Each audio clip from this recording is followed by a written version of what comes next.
Hey guys, how's it going? It's Danconia here. Welcome back to the Overwatch League Roundup. Stage 4 Week 1 preview. So, let's do a preview of Week 1 of our most crucial stage in the Overwatch League, and it will be the most interesting one considering the changes to the meta and the changes to the map pool.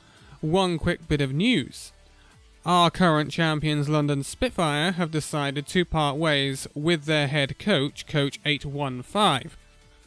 Interesting move this close to the end of the season, but Spitfire are not unknown for doing things like this. Remember, they did get rid of Bishop midway through the season last season, who was the head coach, and they went the whole of the rest of that season without a head coach. And to be quite honest, it didn't work out too badly for them, did it?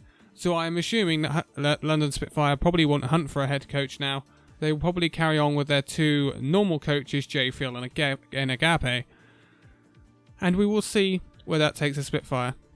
Running without a head coach really didn't do too badly for them last season, so I wouldn't question it. But interesting, could be partly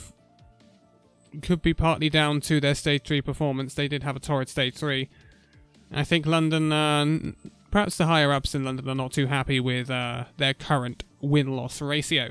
So, and we will get into our fixtures at last after that snippet of news, and we will kick off on Friday, July the 26th, and we will kick off at midnight BST, that's 1 AM in Europe, with the Houston Outlaws taking on the Paris Eternal. Big game for both teams, must win for both teams. And it's a difficult one to call, but I think we could see the Outlaws' DPS carry a lot of their games this stage, so I would be willing to bet on the Houston Outlaws for a win over the Paris Eternal, but it should be quite a tight game. At 1:45 in the morning BST, or 2:45 in Europe, we have a really good game. Los Angeles Gladiators taking on the New York Excelsior. So, Gladiators... The new role lock kind of hurts their creativity somewhat, but I think they will be fairly okay in a 2-2 meta. Against the New York Excelsior, however, I can't put it past the Excelsior to win that game. And, I think Excelsior could be one of the most dominant teams in this stage. Just purely because of the meta. Just purely on that thing. But it'll be interesting to see what some of these sides roll out with. At 3:30 in the morning, or 4:30 in Europe, we have the Guangzhou Charge taking on the Philadelphia Fusion. This should be a really interesting game, and I have a slight theory. The question is why have Philadelphia Fusion decided to pick up Kib? It wasn't just a straight, we need a player from the Guangzhou Charge, we'll take Kib and let them have Fraggy. They must have seen something in Kib that they liked, and I think I might have an inkling of what this is. I think the Philadelphia Fusion lack a Roadhog player.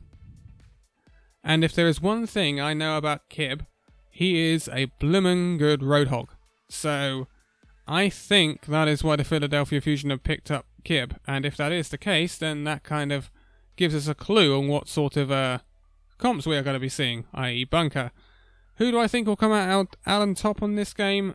I think this will be pretty close. I wouldn't put it past the Charge to win this game, but I'm going to go with the Fusion for now. I just need to see Guangzhou Charge prove to me what I think they can do, and it could be quite a good week for the Charge. At 5:15 in the morning, or 6:15 in Europe, if you're going to stay up that late, or that early I should say, is the Shanghai Dragons taking on the Vancouver Titans. Now, big test to start off this stage for the Vancouver Titans, and a meta we haven't seen them in the Overwatch League, and a meta that, on paper, favours the Shanghai Dragons. We could see an upset here. It's not beyond the realms of possibility. But I also think that Vancouver have got very capable DPS players. You look at Stitch, Haxel, they've got Hureg on the bench as well. And I think, even though we see Vancouver as a very GOATS-orientated team, because that's where they came from, basically, when they were signed up to the Vancouver Titans, I still think they're going to be quite competent in the DPS meta, so I will still go for Vancouver to sneak the win over Shanghai, but I think this could be a really, really close game. Moving on to Saturday, July the 27th at midnight or 1 a.m. in Europe, we will see the Toronto Defiant taking on the Washington Justice. That should be an absolute thriller of a game. Some high-tier Overwatch on show there. New tank line for the Washington Justice to note. They now have Elivote and Lolshish out of EU contenders originally, even though they came from Team Envy. Part of the Angry Titans team that won EU contenders. And a good tank lineup for the Washington Justice now, in my opinion, but I don't know whether it's going to be able to make an impact quite as quickly as they need it. It could be quite a close game, and a loss for Toronto Defiant basically puts to an end any hope they had, or any slim hope they had of the play-ins, so it could be a close game, but I would back the Toronto Defiant with their DPS lineup of Mangachu and Logix. At 1:45 or 2:45 in Europe, we have the Dallas Fuel taking on the London Spitfire. God knows why that is so late, but that's going to be a pain in the backside for me to watch. London Spitfire, I just can't back the Dallas Fuel right now. They're way too inconsistent and don't look particularly brilliant in terms of coordination. And then at 3:30 in the morning, or 4:30 in Europe, we have the Seoul Dynasty taking on the San Francisco Shock. So, again, Shock, I want to see you in a DPS meta, but I still think they will have the edge over the likes of Seoul Dynasty. I don't think Seoul will be that much different compared to their times in the GOATS meta and the 3-2-1 meta, so I don't think we're going to see that much difference in performance from the Seoul Dynasty, even though some people might say differently considering they're DPS players.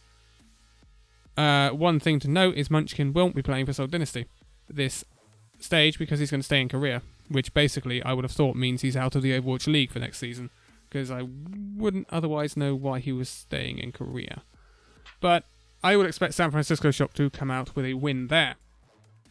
At 5:15 or 6:15 in Europe, we have the Philadelphia Fusion taking on the Chengdu Hunters. Again, this is a must-win for Fusion. I mean, both games this week are must-win for Fusion, but it's also kind of a must-win for Chengdu as well. I still think Fusion come out on top in that game, but not by a massive margin. I think it will be quite a close game.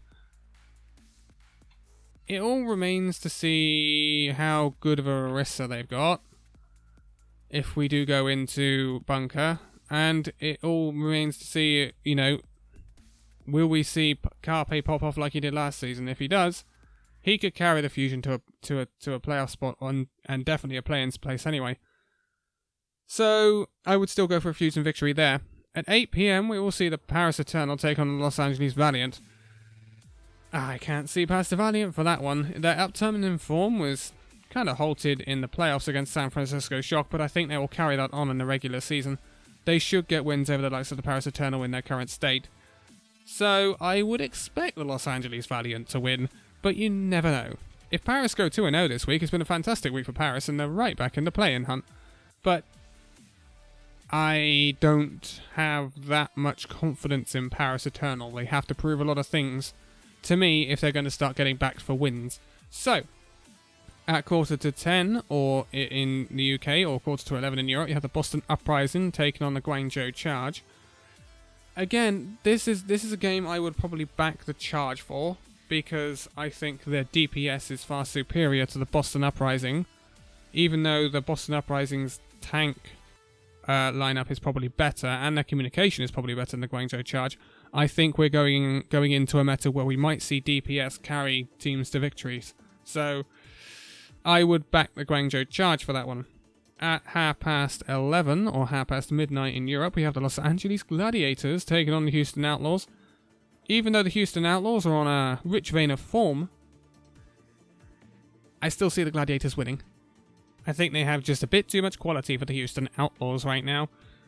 Moving on, at 1:15 AM or 2:15 in Europe, we have the Atlanta Reign taking on the Hangzhou Spark. Hangzhou Spark should win that one.